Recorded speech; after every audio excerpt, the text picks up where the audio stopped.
Hello, আসসালামু আলাইকুম। Visa tutor থেকে মহিউদ্দিন। আর একটি চমৎকার তথ্যবহুল ভিডিও নিয়ে হাজির হয়েছি। আজকে আর আমরা জার্মানি, ইউকে বা ইউরোপ, কানাডা এই ধরনের কোনো ভিডিও না। আজকে আমরা আলোচনা করব এশিয়ার যে জায়ান্ট রয়েছে, কোরিয়া, দক্ষিণ কোরিয়া, তাদের নিয়ে। আর এখানে কিন্তু একটা চমৎকার সুযোগ সৃষ্টি হয়েছে বাংলাদেশি শ্রমিকদের জন্য, যাদের কোনো লেখাপড়া নেই, ভাষাগত দক্ষতা লাগবে না, শুধু শারীরিক ফিটনেস রয়েছে, তারা কোরিয়াতে মৌসুমী কাজের জন্য যেতে পারেন। তো মৌসুমী কাজ বলতে এখানে বিভিন্ন কৃষিভিত্তিক যে কাজগুলো রয়েছে, বিশেষ করে ফার্মিং কাজে, বিভিন্ন ফল, ফল বাগান, তারপর মানে ফল আবাদ করা, ফল রোপণ করা, ধান কাটা, ধান লাগানো, এই ধরনের যে নানান কাজ রয়েছে, শীতকালীন সবজি, বিশেষ করে এই যে কপি, ফুলকপি, বাঁধাকপি, এই ধরনের বাগানে যদি আপনি ইন্টারেস্ট হন, যে মৌসুমী কর্মী হিসেবে আপনি কোরিয়াতে যাবেন, তাহলে পুরো ভিডিওটি দেখেন, নিজে নিজে আপনি করতে পারবেন। এখানে প্রায় 10 লাখ লোক নিবে, তো আপনার কোনো টাকাই খরচ হবে না। আর কোরিয়া এম্বাসিতে কিন্তু আপনার খরচ খুবই কম। এখানে আপনি যদি মানে জবটি ম্যানেজ করতে পারেন, আপনি শুধু বিমান ভাড়া দিয়ে যাবেন, আদারওয়াইজ আর কোনো খরচ লাগবে না। তো বিমান ভাড়া বাংলাদেশ থেকে কোরিয়া মাত্র 40,000 টাকার মতো, 40 থেকে 50,000। তো আপনি একটা চমৎকার সুযোগ নিতে পারেন। তো আপনার কিন্তু 60-70 টাকা হলে আপনি কিন্তু কোরিয়ার এই জবটি নিয়ে যেতে পারবেন। আর আপনার এই টাকা খরচ করে আপনি কিন্তু বছর শেষে প্রায় অনেক টাকা আয় করতে পারবেন। মিনিমাম 1.5 থেকে 2 লাখ টাকা স্যালারি হবে। তো আপনার টাকা খরচ তারা বহন করবে, থাকা খাওয়া। তো আপনি ওখানে 9 মাস বা 8 মাস কাজ করতে পারবেন। তো আপনার যদি 2 লাখ হয়, 16 লাখ টাকা আপনি আয় করতে পারবেন, যদি এই কাজটিতে আপনি টিকে যান। তো আপনি যদি পুরো ভিডিওটি দেখেন, তাহলে নিজে নিজে আপনি করতে পারবেন। তো আজকের ভিডিওতে আমি আপনার মোটামুটি ধারণা দিয়ে দিলাম আপনারা কোরিয়াতে কিভাবে এই জবটি নেবেন। তো কোরিয়াতে আপনি জবটি নিতে হলে আপনাকে কোরিয়ান কোম্পানি থেকে আপনাকে এই জবটি নিতে হবে। তো এখানে কিন্তু তারা এই যে কোরিয়ান বিভিন্ন মন্ত্রণালয় রয়েছে, কোরিয়ার কোম্পানি রয়েছে, সরকারিভাবেও নেয়, আবার বেসরকারিভাবেও নেয়। তো এই একটা সুযোগ যে রয়েছে, তারা তারা কিন্তু এই যে ভারতীয় বিভিন্ন দেশের, ভিয়েতনামি, শ্রীলঙ্কান ওখানে কাজ করে থাকে। তো বর্তমানে বাংলাদেশি শ্রমিকদের জন্য এই সুযোগটি সৃষ্টি হয়েছে। তো আপনাকে জাস্ট কি করতে হবে, এই একটা স্ট্যান্ডার্ড মানের সিভি কাভার লেটার রেডি করতে হবে। তারপর সেটি রেডি করে আপনি কোরিয়ান বিভিন্ন এজেন্সিতে, কোম্পানিতে আবেদন করবেন।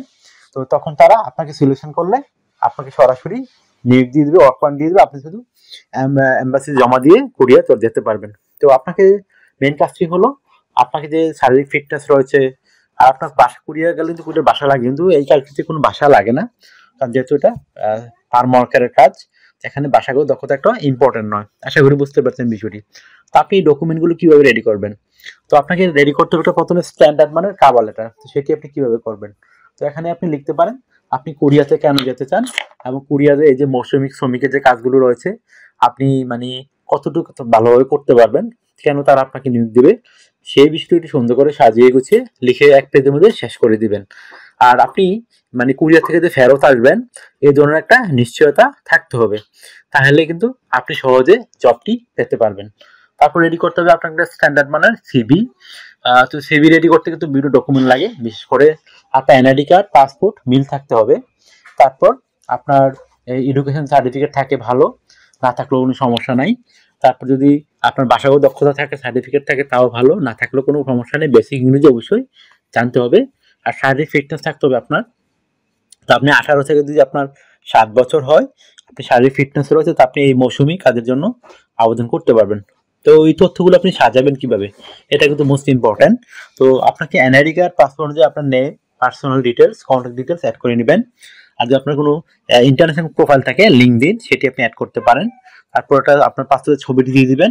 আর ছবিটা যেন 3 মাসের পুরনো কোনো ছবি না হয়। তারপর দিয়ে দিবেন আপনার কাজের অভিজ্ঞতা, ওয়ার্কিং হিস্টোরি, এডুকেশন ব্যাকগ্রাউন্ড, আপনার বিভিন্ন skill, digital skill, language profession যদি থাকে দিতে পারেন।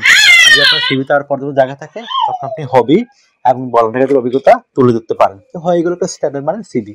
আমি তো স্যালারির কথা আপনি আগেই বলে দিয়েছি, আপনি 1.5 থেকে 2 লাখ টাকা স্যালারি পেতে পারেন। তো আর আপনার যদি আরো কিছু সুবিধা রয়েছে, কোম্পানি থেকে থাকা খাওয়া পেতে পারেন। আর এই জন্য নানান সুবিধাগুলো রয়েছে।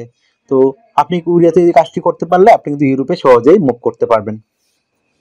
তো এরকম সুযোগ মনে হয় আপনি নাও পেতে পারেন। আর কারণ হিউজ একটা শ্রমিক, 10 লাখ শ্রমিক। আপনারা এই খবরটি প্রকাশিত হয়েছিল ইত্তেফাকে, বাংলাদেশ বিভিন্ন পত্রিকায় প্রকাশিত হয়েছে। এই চমৎকার সুযোগটি আপনি নিতে পারেন। তো আপনার যদি ভিডিওটি ভালো লেগে থাকে, অবশ্যই ভিডিওকে লাইক করে দিবেন। আর আপনি যদি আমার চ্যানেল নতুন হয়ে থাকেন, অবশ্যই সাবস্ক্রাইব করে সাথে থাকুন। আপনার কাজে লাগবে, কারণ আমরা আপডেটেড জবগুলো নিয়ে ভিডিও বানিয়ে থাকি, যেন আপনি সবার আগে তথ্য পেতে পারেন। আর একটা বিষয় হলো কি, আপনাকে ডিউটি পালন করতে হবে সপ্তাহে 5 দিন, মানডে টু ফ্রাইডে, প্রতিদিন 8 ঘন্টা করে কাজ করবেন।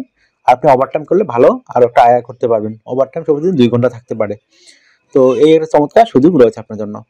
তো আরেকটা বিষয় হলো, আপনি আরো কিছু জানতে চান অবশ্যই কমেন্টস করবেন। তো কমেন্টস করলে আমরা কিন্তু আহ, আপনার বিষয়গুলো বুঝতে পারি, তো এই জন্য আমরা ভিডিও রেডি করে দিব। আর আপনারা যদি আমাকে সাপোর্ট করতে চান অবশ্যই ভিডিওগুলো বেশি বেশি শেয়ার করে দিবেন। শেয়ার করলে আপনার লাভবান হচ্ছে, ফ্রিতে আপনি এই সিভি কল লেটার গুলো পেতে পারেন। আর অনেকে আমাকে প্রচুর ফোন দেন, তো আমাকে ফোন দিয়ে খুব একটা পাবেন না। আপনার সাথে কাজ করতে চাইলে ইন্টারেস্ট হলে আমাকে হোয়াটসঅ্যাপ মধ্যে মেসেজ দিতে পারেন, তখন আমি কিন্তু রিপ্লাই দেওয়ার চেষ্টা করি। আশা করি বুঝতে পেরেছেন বিষয়টি। আর তো ভালো থাকবেন, take care, good bye, tata. কথা হবে আগামী কোনো ভিডিওতে আবার।